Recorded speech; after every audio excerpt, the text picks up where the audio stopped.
الحمد للہ رب العالمین والصلاة والسلام علی رسولہ الکریم وعلی آلہ واصحابہ اجمعین اما بعد اعوذ باللہ من الشیطان الرجیم بسم اللہ الرحمن الرحیم ولا تباشروہن وانتم عاکفون فی المساجد وعن عائشة انہا قالت كان رسول الله صلى الله عليه وسلم يجتهد في العشر الأواخر ما لا يجتهد في غيره أو كما قالت رضی اللہ عنہا۔ محترم بزرگوں اور بھائیوں، ہمارے سامنے رمضان کا آخری عشرہ آ چکا ہے جو بڑی برکت اور بڑے فضائل و خصوصیتوں کا حامل ہے، جن میں پہلی خصوصیت یہ ہے کہ رسول اللہ صلی اللہ علیہ وسلم ان راتوں میں بنسبت دیگر راتوں کے عمل میں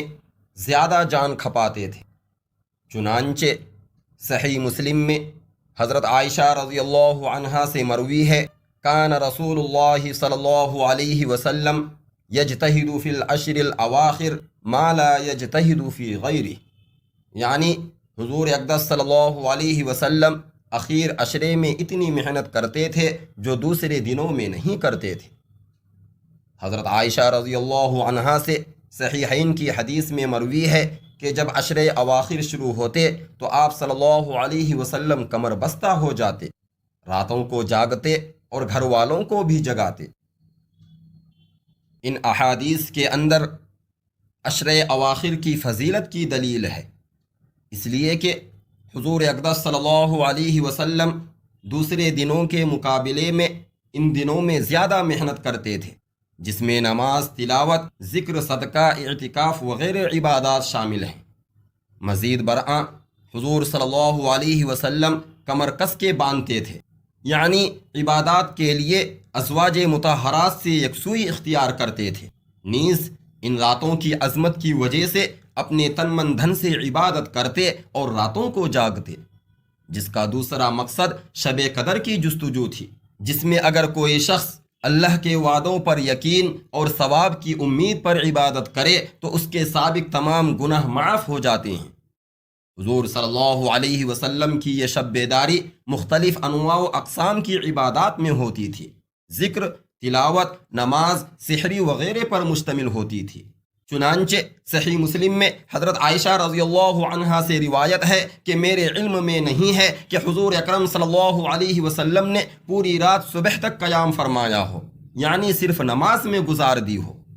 مطلب یہ ہے کہ مختلف عبادات میں مشغولیت رہتی تھی، صرف نماز میں ہی نہیں۔ مذکورہ حدیث سے ان راتوں کی فضیلت کی طرف اشارہ اس طرح ملتا ہے کہ حضور صلی اللہ علیہ وسلم ان میں ذکر و عبادت کے لیے اپنے اہل و عیال کو اٹھاتے تھے، اس لیے کہ یہ ایک سنہرا موقع ہے اور مبارک وقت ہے جو زندگی بھر کے لیے آخرت کی پونجی ہے، بشرطے کہ اللہ کی توفیق شامل حال رہے۔ کسی بھی مومن سے یہ بعید ہے کہ وہ اس موقع غنیمت سے اپنے کو اور اپنے گھر والوں کو محروم رکھے۔ یہ تو چند ہی راتیں ہیں، کیا عجب ہے کہ اس میں رحمت خداوندی جوش میں آئے اور اس کا کوئی جھونکا کسی کو لگ جائے جس سے دنیا و آخرت میں اس کا بیڑا پار ہو جائے۔ لیکن افسوس کہ اکثر مسلمان ان قیمتی اوقات کو بھی بیکار کام کی نظر کر دیتے ہیں، گناہوں اور فضولیات میں اکثر رات گزارنے کے بعد جب تہجد کا وقت آتا ہے تو سو جاتے ہیں، جس سے وہ بہت بڑی نعمت سے محروم ہو جاتے ہیں۔ واقعی یہ ایک ناقابل تلافی نقصان ہے، ہو سکتا ہے کہ آئندہ سال یہ موقع ہاتھ نہ آئے، لہٰذا یہ شیطان کی سازش ہے جس میں وہ بھٹکے ہوئے انسان کو پھانس لیتا ہے۔ چنانچہ سورہ حجر سورہ نمبر 15 آیت نمبر 42 میں ارشاد خداوندی ہے ان عبادی لیس لک علیہم سلطان الا من اتبعک من الغاوین، یقیناً میرے بندوں پر تیری چال نہ چلے گی مگر جو بھٹکے ہوئے لوگ تیری پیروی کریں۔ سمجھدار ایمان والا ہمیشہ شیطان کو اپنا دشمن جانتا ہے، کبھی بھی اس کو دوست نہیں بناتا، اس لیے کہ یہ عقل و ایمان کے منافی ہے۔ چنانچہ سورہ کہف سورہ نمبر 18 آیت نمبر 50 میں ارشاد ہے افتتخذونہ وذریتہ اولیاء من دونی وہم لکم عدو بئس للظالمین بدلا، کیا پھر بھی تم مجھے چھوڑ کر اس کو اور اس کے چیلے چاٹوں کو دوست بناتے ہو حالانکہ وہ تمہارے دشمن ہیں؟ یہ ظالموں کے لیے انتہائی برا بدلہ ہے۔ اسی طرح سورہ فاطر سورہ نمبر 35 آیت نمبر 6 میں ارشاد ہے ان الشیطان لکم عدو فاتخذوہ عدوا انما یدعو حزبہ لیکونوا من اصحاب السعیر، یقیناً شیطان تمہارا دشمن ہے سو تم اس کو دشمن ہی سمجھتے رہو، اور وہ تو اپنے گروہ کو محض اس لیے بلاتا ہے تاکہ وہ لوگ دوزخیوں میں سے ہو جائیں۔ اخیر عشرے کی ایک خصوصیت یہ بھی ہے کہ نبی کریم صلی اللہ علیہ وسلم ان میں اعتکاف فرمایا کرتے تھے۔ اللہ کی اطاعت میں یکسو حاصل کرنے کے لیے مسجد میں قیام کرنے کو اعتکاف کہتے ہیں، اور یہ قرآن کریم اور حدیث نبوی سے ثابت شدہ ہے۔ چنانچہ سورہ بقرہ سورہ نمبر 2 آیت نمبر 187 میں فرمان خداوندی ہے وَلَا تُبَاشِرُوهُنَّ وَأَنْتُمْ عَاكِفُونَ فِي الْمَسَاجِدِ، اور مسجدوں میں اعتکاف کی حالت میں اپنی بیویوں سے ہم بستر مت ہو۔ چنانچہ رسول اللہ صلی اللہ علیہ وسلم نے اور ان کے بعد صحابہ کرام نے بھی اعتکاف کیا ہے۔ صحیح مسلم میں حضرت ابو سعید خدری رضی اللہ عنہ سے منقول ہے کہ نبی کریم صلی اللہ علیہ وسلم نے پہلے عشرے کا اعتکاف کیا، پھر درمیان کے عشرے کا اعتکاف کیا، پھر آپ نے فرمایا میں نے اسی رات یعنی شب قدر کی تلاش میں پہلے عشرے اور دوسرے عشرے کا اعتکاف کیا، پھر میرے پاس ایک فرشتہ آیا اور اس نے مجھ سے کہا کہ وہ تو اخیر عشرے میں ہے، لہٰذا تم میں سے جو اعتکاف کرنا چاہے وہ اعتکاف کرے۔ بخاری و مسلم شریف کی روایت میں حضرت عائشہ رضی اللہ عنہا نے فرمایا کہ رسول اکرم صلی اللہ علیہ وسلم اپنی وفات تک رمضان کے اخیر عشرے میں اعتکاف کرتے رہے، آپ کے بعد ازواج مطہرات نے بھی اعتکاف کیا، اور حضرت عائشہ ہی سے بخاری شریف میں روایت ہے کہ رسول اکرم صلی اللہ علیہ وسلم ہر رمضان میں 10 دن اعتکاف فرماتے تھے، اور جس سال آپ کا وصال ہوا 20 دن کا اعتکاف کیا۔ اور حضرت انس رضی اللہ عنہ سے مروی ہے کہ نبی کریم صلی اللہ علیہ وسلم رمضان کے اخیر عشرے کا اعتکاف فرماتے تھے۔ ایک سال ایسا ہوا کہ اعتکاف نہیں فرمایا تو دوسرے سال 20 روز کا اعتکاف فرمایا۔ حضرت عائشہ رضی اللہ عنہا سے مروی ہے کہ رسول اکرم صلی اللہ علیہ وسلم جب اعتکاف کرنا چاہتے تو فجر کی نماز پڑھتے، پھر اپنی معتکف یعنی جائے اعتکاف میں داخل ہوتے۔ چنانچہ حضرت عائشہ رضی اللہ عنہا نے اعتکاف کی اجازت طلب کی تو آپ نے ان کو اجازت مرحمت فرمائی، تو انہوں نے اپنے لیے خیمہ تیار کر لیا۔ حضرت حفصہ رضی اللہ عنہا نے حضرت عائشہ سے کہا کہ وہ ان کے لیے بھی اجازت طلب کریں، چنانچہ حضرت عائشہ رضی اللہ عنہا نے ایسا ہی کیا، اور حضرت حفصہ نے بھی اعتکاف گاہ تیار کر لی۔ جب حضرت زینب نے یہ سب دیکھا تو انہوں نے اپنا خیمہ بنوایا۔ جب نبی کریم صلی اللہ علیہ وسلم نے ان خیموں کو دیکھا تو فرمایا یہ سب کیا ہیں؟ لوگوں نے کہا عائشہ، حفصہ اور زینب کے خیمے ہیں، تو حضور اقدس صلی اللہ علیہ وسلم نے فرمایا کیا ان خیموں سے نیکی کا ارادہ کیا گیا ہے؟ اکھاڑو یہ سب، پھر میں نہ دیکھوں۔ تو سب خیمے اکھاڑ دیے گئے، اور آپ صلی اللہ علیہ وسلم نے اس رمضان کو اعتکاف ہی چھوڑ دیا اور شوال کے پہلے عشرے میں اس کی قضا کی۔ معزز سامعین کرام، اعتکاف کا مقصد لیلۃ القدر کی تلاش اور اللہ کے فضل و ثواب کی امید پر کسی مسجد میں انسانوں کا لوگوں سے یکسو ہو جانا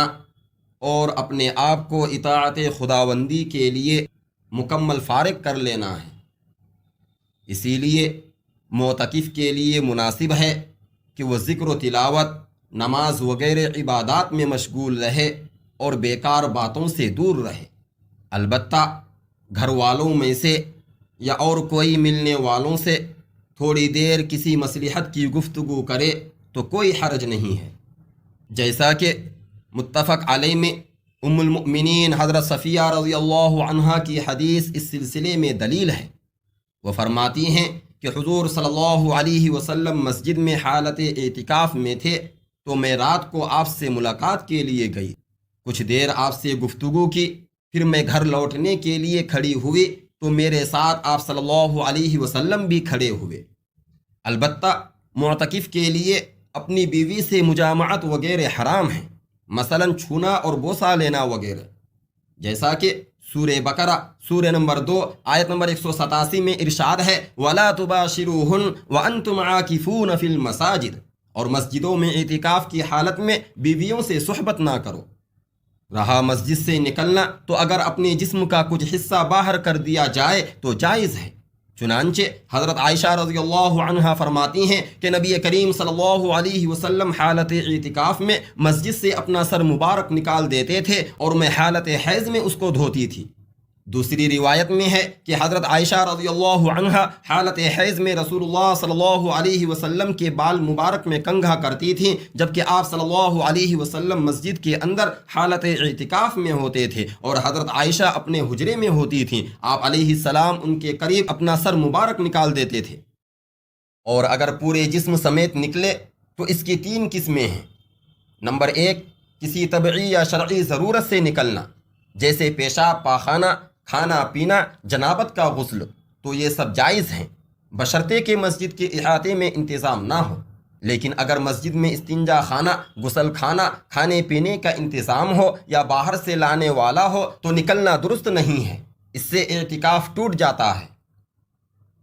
نمبر 2، کسی ایسی عبادت کے لیے نکلنا جو اس پر واجب نہیں ہے، مثلا بیمار پرسی، نماز جنازہ میں شرکت، جمعہ میں حاضری، جبکہ اس مسجد میں جمعہ نہ ہوتا ہو تو یہ سب ممنوع ہیں، مگر جبکہ اعتکاف کے شروع میں ان چیزوں کی شرط لگا لیں۔ مثال کے طور پر کوئی بیمار ہے جس کی عیادت کرنے کو دل چاہ رہا ہے یا اس کی موت کا اندیشہ ہے، تو اس کے پاس جانے کی اور نکلنے کی شرط اعتکاف کے آغاز ہی میں لگا لیں تو پھر کوئی حرج نہیں ہے۔ نمبر 3، کسی ایسے کام کے لیے نکلنا جو اعتکاف کے منافی ہو، جیسے خرید و فروخت یا بیوی سے ہم بستری وغیرہ، تو یہ بہرحال ناجائز ہے، چاہے پہلے سے شرط لگائے یا نہ لگائے، اس لیے کہ یہ سب اعتکاف اور مقصد اعتکاف پر پانی پھیرنے والے کام ہیں۔ عزیز دوستوں اور ساتھیوں، ان راتوں کی ایک خصوصیت یہ بھی ہے کہ اس میں شب قدر ہے جو 1000 راتوں سے بہتر ہے، لہٰذا ان راتوں کی عظمت پر یقین کرتے ہو تو ان کو غنیمت سمجھ لو اور ان کو واہی تباہی میں ضائع نہ کرو۔ اللہ تبارک و تعالی ہمیں آخری عشرے میں اعتکاف کر کے شب قدر کو حاصل کرنے کی توفیق عطا فرمائیں، آمین۔ وآخر دعوانا ان الحمد للہ رب العالمین۔